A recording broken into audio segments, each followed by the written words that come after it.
Bonne image les pirates, aujourd'hui on va parler de masculinité, alors que vous soyez un homme ou une femme, ça va vous passionner. L'évolution de la masculinité, si vous êtes un homme, vous allez comprendre comment cette évolution de la masculinité va faire que vous allez pouvoir mieux répondre aux besoins de votre épouse en crise. Si vous êtes une femme, vous allez mieux comprendre comment l'évolution de la masculinité moderne a créé peut-être la crise chez vous parce que vous n'avez pas su suffisamment bien interpréter cette masculinité. Donc la masculinité, je vais y arriver, telle que nous la connaissons évidemment, est en train de s'effriter. Elle a changé ces 30 dernières années. Aujourd'hui, les hommes se sentent un peu perdus. C'est pour ça que certains entrent en crise, ou si vous, c'est votre femme ou votre mari qui est en crise, messieurs, eh bien vous êtes perdus aussi entre les attentes de la société moderne et les vestiges d'une virilité héritée du passé.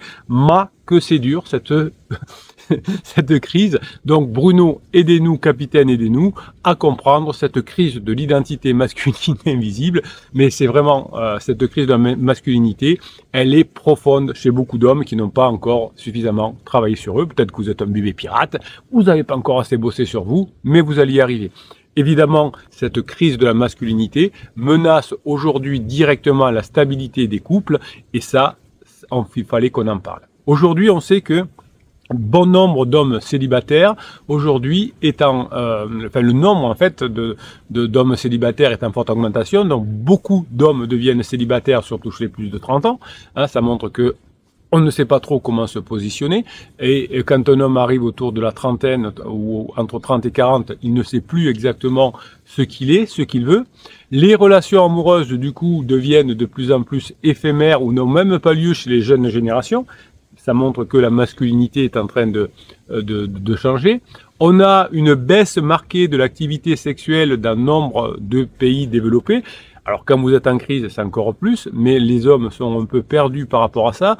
Est-ce qu'il faut qu'ils soient, demandeurs? Est-ce qu'il faut qu'ils attendent? Est-ce qu'ils ne vont pas trop loin? Est-ce que aborder un inconnu dans la rue, c'est mal? On est un peu perdu. Ce qui va entraîner finalement, notamment chez des personnes qui sortent de la phase de sécurisation, une forme d'isolement et de solitude qui va conduire à des crises. Alors à la fin de la phase de sécurisation, mesdames, votre mari peut-être nous fait une crise existentielle car il ne sait plus où l'en est avec sa masculinité. Et vous ne savez pas peut-être, messieurs, si votre femme est en crise, comment gérer la crise, comment se comporter en homme, qu'est-ce qu'attend la femme. L'homme contemporain perd ses repères dans une société qui évolue rapidement avec des modèles masculins qui sont de plus en plus flous. Il fallait qu'on en parle. Le discours dominant aujourd'hui encourage ce qu'on appelle la déconstruction, des comportements masculins qui finalement sont jugés toxiques. Se déconstruire n'est pas la solution. Alors qu'on s'améliore, oui, se déconstruire. On a vu que les personnes qui ont essayé de se déconstruire ont eu des problèmes. Donc on va au contraire se construire différemment, mais on ne va pas se déconstruire. Les conservateurs, à l'inverse, ont résisté à ces changements, souhaitant un retour aux valeurs traditionnelles. C'est pas mal, mais la société a évolué, donc on ne peut pas venir aux valeurs traditionnelles. Donc on ne peut pas ni se déconstruire totalement, ni faire un retour aux valeurs traditionnelles, l'un et l'autre. Vous savez, vous avez plein de vidéos là-dessus de personnes qui sont dans la déconstruction et d'autres qui sont au contraire masculinistes. Eh bien, les deux ont des problèmes. Donc l'homme moyen, peut-être le pirate, entre les deux, se trouve pris entre ces deux feux, masculiniste ou déconstruction, sans savoir vraiment quel rôle incarner aujourd'hui. Les opinions sur la masculinité se polarisent, ça crée des tensions dans la sphère publique, mais aussi dans la sphère privée. On a vu toutes les affaires entre masculinistes et féministes. Une nouvelle approche donc, de la masculinité va être plus adaptée aux réalités actuelles, parce qu'il va falloir s'adapter à l'évolution de la société, et tout ça va être nécessaire, non seulement pour éviter les crises de couple, mais aussi quand on est dans la crise de couple, pour pouvoir s'en sortir. Donc trop déconstruire risque de faire disparaître l'identité masculine, ce qui va créer des hommes en crise de confiance. Messieurs, votre femme souvent vous a dit au moment de sa crise que finalement vous ne la rassuriez plus, vous ne saviez plus la faire rire ou que vous ne comportiez plus en homme. Donc certains hommes se sont perdus dans cette déconstruction et ne savent plus aujourd'hui comment attirer ou séduire leur conjoint. Si vous êtes un homme qui est déconstruit, ou si vous étiez en chemin de déconstruction, vous avez essayé de vous adapter à la modernité, ce qui est bien, mais vous vous êtes peut-être trop déconnecté de la biologie et de l'instinct. Donc si on va trop dans la modernité et que l'on se coupe de ce que l'on est, il y a une difficulté. Donc les personnes qui se déconstruisent ont une approche qui échoue la plupart du temps, puisque c'est vrai qu'on répond aux besoins de la société, mais on ne répond plus aux véritables besoins relationnels des hommes. Donc au lieu de résoudre les tensions dans le couple, on va essayer de régler, comment je vais vous dire ça, les tensions entre l'homme et lui-même, entre la masculinité et lui-même. Parce que souvent, votre conjoint en crise, votre homme en crise, va, comme il ne sait plus où l'en est, va créer des tensions dans le couple et va engendrer finalement chez lui-même des incompréhensions et des frustrations parce qu'il entraîne une crise et il est encore plus perdu. Il essaye de trouver des pansements. Alors généralement, l'homme qui finalement se déconstruit comme ça, soit trouve une femme plus âgée, alors que l'homme qui se masculinise va trouver une femme plus jeune en pansement. Aucun des deux ne fonctionnera parce que les incompréhensions et les frustrations ne viennent pas des autres personnes, mais de soi-même. Donc si votre conjoint a un retour aux valeurs viriles d'antan, eh bien il va créer une nostalgie dangereuse d'un passé qui n'existe plus. C'est là où il veut rencontrer un petit chou plus jeune, acheter une voiture de sport qui consomme beaucoup d'essence, mais qui fait du broum broum, du bruit. Vous voyez, ça c'est un retour aux valeurs viriles d'antan.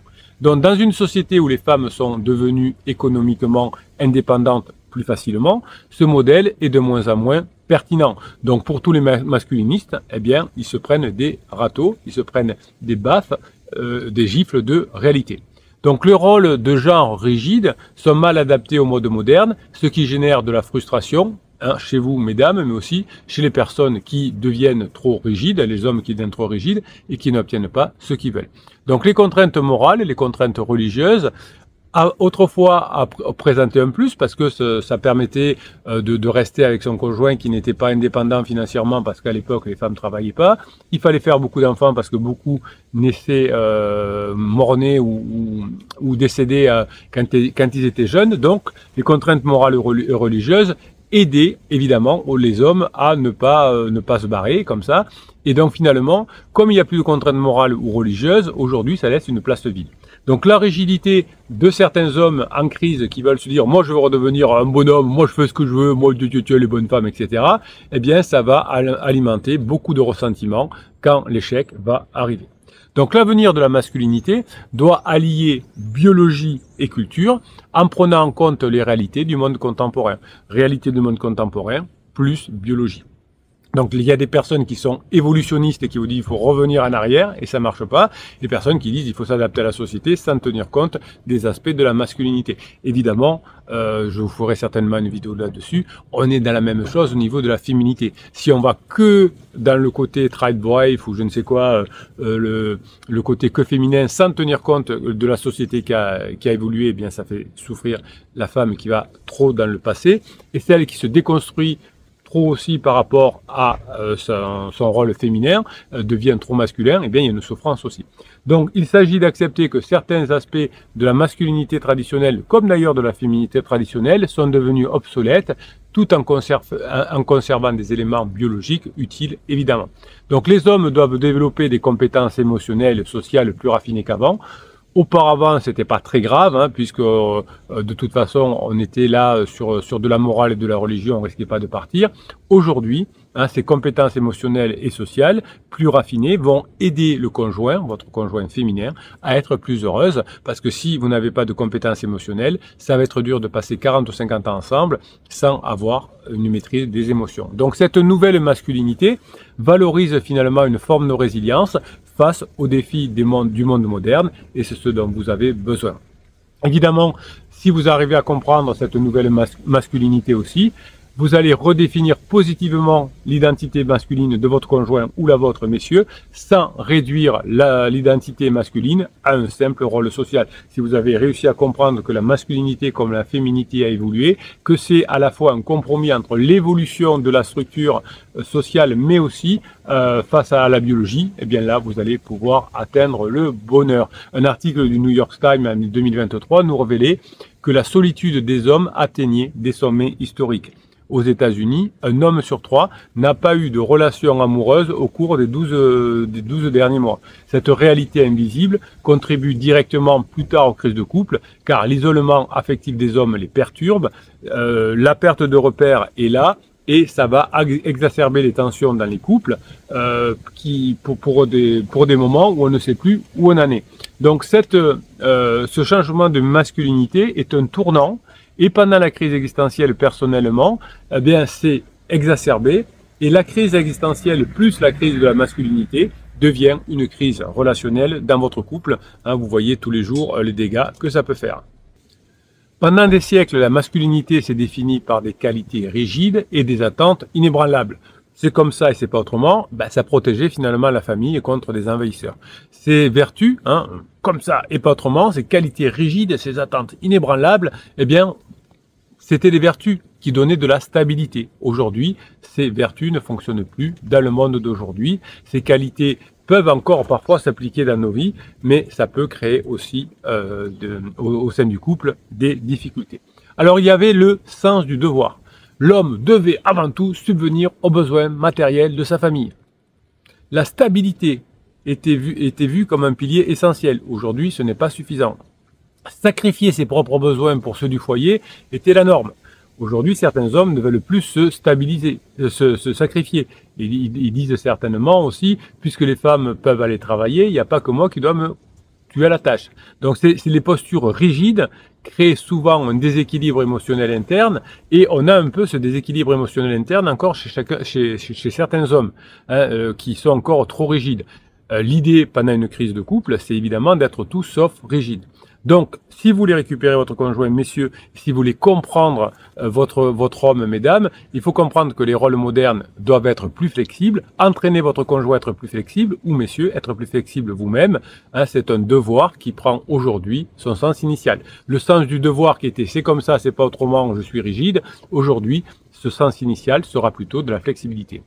On avait une fidélité inconditionnelle nécessaire, puisque si, évidemment, on partait, la famille et les enfants étaient en danger, puisque les hommes qui partaient ne pouvaient plus les femmes ne pouvaient plus survivre, puisqu'il n'y avait pas les revenus venus des hommes. Donc, c'est bien qu'aujourd'hui, il y ait cette forme d'indépendance. Et donc, la fidélité dans le mariage était un des piliers de la virilité. Pour moi, ça en reste un. L'engagement à long terme, c'est une promesse de stabilité familiale qui aide les femmes comme les hommes. La fidélité, c'est perçu comme aujourd'hui encore une marque d'honneur, en dépit des désirs personnels. Aujourd'hui encore plus qu'hier. Hier, je vivais dans un village, il y avait 2 ou 3 femmes potentielles que je pouvais désirer en dehors du mariage. Aujourd'hui, il y en a des milliers, des millions sur OnlyFans, sur Mime, sur Tinder, sur Facebook, sur je sais pas quoi, sur WhatsApp. Donc la fidélité aujourd'hui c'est une force, c'est une marque d'honneur. D'ailleurs pour les femmes comme pour les hommes, je lisais une étude récemment qui disait chez les femmes les plus jeunes, entre moins de 25 ans, l'infidélité était plus forte chez les femmes que chez les hommes. Donc ça ne reste plus l'apanage d'un sexe ou d'un autre. D'ailleurs il y avait beaucoup d'hypocrisie là-dedans. Pendant longtemps, les études montraient que les hommes étaient moins fidèles que les femmes. Et on se disait comment 70% et 30%, comment ils se retrouver, donc c'était pas possible, il y avait quelque chose qui allait pas. Aujourd'hui, on sait que, évidemment, tout le monde est infidèle, et pourtant, beaucoup de personnes sont infidèles, même les femmes plus jeunes, et pourtant, cette fidélité, c'est une force, c'est une marque d'honneur. Les divorces faciles, les nouvelles normes relationnelles sont brouillées. Aujourd'hui, on ne sait plus où on en est. Eh bien, le fait d'avoir une forme comme ça de force, de fidélité pour les hommes comme pour les femmes, pour les hommes en particulier puisqu'on parle d'hommes aujourd'hui, eh bien, c'est une force et c'est une personne qui va devenir remarquable quand, malgré toutes les tentations qu'il y a à côté, eh bien, on ne cède pas. Alors évidemment, quand on a plein de tentations et qu'on n'y cède pas, que c'est une marque d'honneur, il y a un risque de frustration. Mais l'engagement, finalement, va devenir source de ressentiment dans ce cas-là, mais aussi va plutôt, un jour ou l'autre, devenir une force tout court. Les hommes ont perdu la notion de galanterie, politesse, respect envers les femmes, c'était des marqueurs de la masculinité. La galanterie, c'est un moyen de créer un lien social, tout en incarnant la protection des plus faibles. Donc messieurs, si votre femme est en crise, restez polis, respectueux, galants. On voit beaucoup de couples qui partent en biberine, comme on dit, avec les hommes qui perdent la politesse et le respect quand leur femme entre en crise. Donc les attentes ont changé, le comportement de la galanterie est paru à un moment donné désuet, voire pour certaines femmes oppressant, m'ouvrir la porte de la voiture, c'est oppressant. Eh bien, restez quand même, surtout pendant une crise de couple, hein, c'est une qualité masculine qui va perdurer encore, cherchez à maintenir cette élégance. Ça va donner un cadre plus égalitaire, évidemment, il y a beaucoup plus d'égalité aujourd'hui entre les femmes et les hommes, et c'est à mieux. Eh bien, la galanterie doit quand même rester au milieu. Alors pourquoi pas les femmes qui peuvent aussi montrer des formes de galanterie, ça peut être sympa aussi. La galanterie à sens unique, c'est un vestige d'une époque passée. La galanterie réciproque, ça peut aider également à créer ce couple plus fort. Les sociétés auparavant étaient plus instables et ça justifiait un rôle protecteur masculin. Hein. On pouvait plus facilement se faire agresser, quoique aujourd'hui ça peut arriver encore. Hein, mais bon, voilà, si on vit dans un quartier plutôt, une ville plutôt sympa, il y a moins comment dirais-je, d'attentats, de choses comme ça qu'avant. Alors c'est vrai que les médias qui sont des caisses de résonance, aujourd'hui on a l'impression qu'on a des sociétés plus instables. Les sociologues nous montrent que c'est pas le cas, que si on vient un siècle en arrière ou 50 ans en arrière, il y avait beaucoup plus d'instabilité. Bon. Les rôles des genres, finalement, à l'époque, étaient fortement conditionnés par la religion et la morale. Aujourd'hui, les hommes et les femmes qui dépendaient l'un de l'autre économiquement, aujourd'hui n'ont plus besoin, pour la plupart du temps, d'être dépendants, enfin les femmes ne sont plus dépendantes économiquement des hommes, et du coup, la dynamique de devoir des hommes a diminué, et ça, c'est une erreur. Les attentes héritées demeurent quand même, parce que certaines femmes, même si elles sont dépendantes économiquement, ont des attentes finalement encore sur le côté de devoir des hommes. Donc, messieurs, si votre épouse est en crise, eh bien, on reste dans cette notion de devoir. Sans rester dans la rigidité des anciennes valeurs, eh bien, si on reste trop dans une rigidité, ça fonctionne pas. Mais encore une fois, si on perd toutes les valeurs, ça va pas fonctionner. Donc l'émancipation économique des femmes a redéfini les besoins au sein du couple. La libération sexuelle a brouillé les repères traditionnels de la fidélité et du devoir. Aujourd'hui, vous êtes bien passé pour savoir que si vous n'étiez pas tombé comme dans la team des pirates, vous auriez pu divorcer, vous auriez pu rompre, hein, si vous n'aviez pas su gérer la situation. La facilité de la rupture, combinée à l'individualisation des parcours de vie, a changé les attentes de chacun. Donc, vous avez vu que si vous n'étiez pas pirate, vous auriez pu rompre. Donc, en tant qu'homme, vous devez repenser maintenant ces vertus, évidemment, garder ces vertus, évidemment, en les adaptant à la réalité actuelle. Si vous perdez les vertus ou si vous ne les adaptez pas, eh bien, ces valeurs vont devenir source de conflit et de frustration dans le couple. Sauf si vous n'avez plus ces valeurs. Soit si vous avez des valeurs qui restent trop rigides, ah c'est comme ça, c'est pas autrement, c'est moi le bonhomme, eh bien évidemment vous allez y arriver. Je vous ai raconté plusieurs fois dans des vidéos l'histoire de Vin Diesel, hein, qui est un acteur qui était souvent vu comme l'archétype de la virilité dans les films.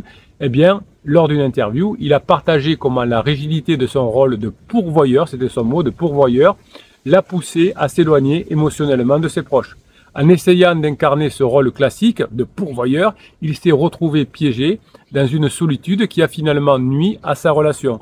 Il s'est séparé de sa compagne et c'est en devenant finalement toujours avec des vertus, c'est-à-dire qu'il a continué à accompagner son ex-femme, entre guillemets, avec son fils, etc., lui laissant la meilleure maison, etc., eh bien, ils sont revenus ensemble. Je vous ai fait des vidéos là-dessus. Donc, c'est un exemple de la valeur masculiniste traditionnelle dans un monde moderne, où si on est trop rigide, ça avance pas, mais si on est on perd nos vertus, on n'y arrive pas non plus. Donc pour éviter la rupture, pour passer cette crise de couple, la masculinité de votre conjoint ou la vôtre doit se réinventer. Les qualités autrefois valorisées, la force brute, l'autorité, ne suffisent plus et sont même contre-productives. Aujourd'hui, les hommes doivent développer des compétences plus nuancées et si vous voulez récupérer, messieurs, votre conjoint, vous allez apprendre à vous adapter pour éviter que la crise de couple se transforme en séparation. Donc vous allez trouver un but personnel et unique qui va guider votre vie, hein, les formations sont faites pour ça. Le fait de vous améliorer chaque jour peut être un excellent guide de votre vie. La recherche de sens va dépasser le simple rôle de pourvoyeur matériel. Vous voyez que si, mesdames, votre conjoint est en crise, c'est qu'il cherche du sens. Donc c'est peut-être une bonne idée. C'est qu'il n'est plus le simple pourvoyeur matériel un peu brutasse qui n'est pas séduisant. En développant les compétences rares et précieuses, vous allez avoir un objectif central, messieurs, qui va vous permettre de rester en crise de couple. La quête de sens de cette nouvelle masculinité va vous permettre de redéfinir votre relation sous un angle plus épanouissant. Pour vous, mesdames, vous allez accompagner votre mari en crise à accepter ce nouveau rôle masculin, et les hommes qui vont trouver leur vocation en créant cette dynamique positive au sein du couple vont être beaucoup plus heureux. Évidemment, aujourd'hui, la loyauté se base sur le mérite mutuel, puisque, comme je vous disais tout à l'heure, la loyauté et la fidélité est mise à rude épreuve, puisqu'on a énormément plus de tentations qu'avant. Pour les femmes, il suffit de mettre un profil sur Tinder, et le soir même, on a 50 ou 20, ou ça dépend où on est, ou 10 demandes de date. Donc la loyauté, elle va se mériter. Il faut que monsieur, vous méritiez la loyauté de votre conjoint. Il n'y a pas que le fait de dire, ben voilà, on est marié, il y a un sens, il y a Dieu, etc. Aujourd'hui, ça se mérite. Et pour les femmes aussi, évidemment, si je veux que mon mari qui regarde, je sais pas comment ça s'appelle, je sais plus comment ça s'appelle, OnlyFans, ça y est, ça me revient, ou qui regarde du porno sur Internet, eh bien, il faut être au niveau aussi. Donc, si vous n'êtes pas au niveau, si vous ne vous remettez pas en cause, messieurs et mesdames, eh bien, ça peut entraîner le fait de vouloir quitter la relation, pensant que la relation est toxique, que c'est la mode, hein, dire que la relation est toxique, parce que on voit tout ce qui se passe ailleurs, tout ce qu'on peut avoir ailleurs, tout ce que font, tout ce qu'on peut trouver sur Internet, et puis à la maison, on n'a pas grand-chose. Donc, mesdames et messieurs, faites attention à ça. Aujourd'hui, la fidélité devient un choix actif parce que votre conjoint doit se dire, je ne trouverai pas mieux ailleurs que ma femme ou mon mari. Ce n'est plus une contrainte imposée par des normes sociales. C'est pour ça que les pirates qui retrouvent leurs conjoints ont mis en place les diverses formations, parce que ça a été un choix de se former et ça a été un choix finalement de devenir indispensable pour son conjoint. Les normes sociales ne suffisent plus. Vous allez établir des relations plus authentiques et basées sur le respect mutuel. En fixant, comme je vous l'ai dit dans la vidéo de hier, des limites claires, vous allez pouvoir vous engager dans un respect social autour d'une intelligence sociale. Les hommes doivent comprendre les nuances de la psychologie féminine. Vous avez une formation sur la psychologie féminine, vous avez une formation sur le catalogue des 230 formations que vous retrouvez en descriptif de cette vidéo. Vous allez comprendre les nuances de la psychologie féminine et masculine. Le fait d'adapter son comportement en fonction de nouvelles règles de la société, c'est vital. Tous les jours, vous allez faire un bout de formation. Vous avez le lien aussi pour aller sur Telegram qui va vous aider à mettre en place ce que vous apprenez dans les vidéos, dans les formations, pardon, avec des vidéos courtes sur Telegram et des textes. Ça va vous aider à mettre en place tout ça. Vous avez les vidéos longues du matin, une vingtaine de minutes. Vous avez le live en semaine vers 12h30 qui va vous aider à répondre à vos questions. Vous avez tout. Vous allez développer votre capacité à lire les signaux non verbaux, vous allez apprendre à être plus fin, et tout ça va renforcer la qualité des interactions avec votre conjoint. Certainement que pensement, votre rival ou votre rival n'est pas à même d'avoir tous ces outils comme le catalogue de 230 formations pour y arriver. Donc, messieurs, si vous devenez un homme flexible, un homme adaptatif, vous deviendrez plus attractif. Cette intelligence sociale va vous permettre de construire des relations plus épanouies et équilibrées en général, dans votre couple, mais aussi au travail. Alors, il y a quelque chose quand même qu'il faut connaître chez une femme, c'est la compréhension de l'hypergamie. L'hypergamie peut venir en contradiction avec la masculinité, voire en confrontation. Donc, reconnaître les dynamiques de pouvoir et d'attraction va permettre de mieux gérer les attentes entre un homme et une femme. Adopter ces comportements aux nouvelles réalités, de la séduction numérique notamment, c'est absolument indispensable. Donc, vous devez, messieurs, rester compétitifs sans pour autant sacrifier votre authenticité. Les femmes ont besoin que leur homme reste compétitif. C'est ça l'hypergamie. On va les chercher plutôt vers la compétition. Donc le développement personnel continu, messieurs, devient une nécessité pour maintenir l'attraction avec votre conjoint et rester en couple. L'équilibre entre connexion émotionnelle et attraction physique est la clé pour éviter la crise. Souvent vous me dites, je me suis remis à la salle, j'ai perdu du poids, mais ça ne suffit pas. Eh bien, il faut comprendre les instincts biologiques qui vont permettre de mieux appréhender les dynamiques relationnelles. Les instincts biologiques, vous les trouvez dans la formation sur la psychologie, et l'évolution de la société. Donc, utilisez ces connaissances de manière éthique sans jamais manipuler, s'il vous plaît. C'est essentiel pour une masculinité qui est saine. Bon, virilité, ok. Adaptation, intelligence émotionnelle, ça semble beaucoup pour les hommes, mais vous êtes obligé de passer par là si vous voulez être heureux en couple et si vous voulez être heureux dans la vie. Force, devoir, sacrifice, oui, hein, ce sont des piliers d'antan, mais adapté à l'intelligence émotionnelle, à la sensibilité, c'est comme ça que vous allez sauver votre couple, messieurs. Et mesdames, si vous amenez votre mari à se remettre en question, c'est-à-dire qu'il ait toujours ses valeurs d'antan, mais adaptées à la société, s'il doit comprendre que pour être heureux, il faut qu'il s'adapte à la société, qu'il garde ses valeurs adaptées, eh bien, vous ferez aussi un homme heureux. Voilà, mes pirates adorés, je vous kiffe et je vous kiffe grave. On se retrouve pour les formations. Je vous souhaite un bon dimanche. Pendant le dimanche, je suis là aussi parce que je sais que vous vivez des moments difficiles. Je vous donne des vraies pépites dans les valeurs, c'est ce que vous me dites et je vous en remercie. On est là ensemble, on ne se lâche pas. Vous êtes des pirates adorables, je vous kiffe et je vous kiffe grave. Hein. Vous êtes finalement des personnes qui passez des journées que vous méritez et elles sont de plus en plus belles grâce à votre travail. Merci mes pirates adorés, je vous kiffe et je vous kiffe grave. Passez la journée que vous méritez.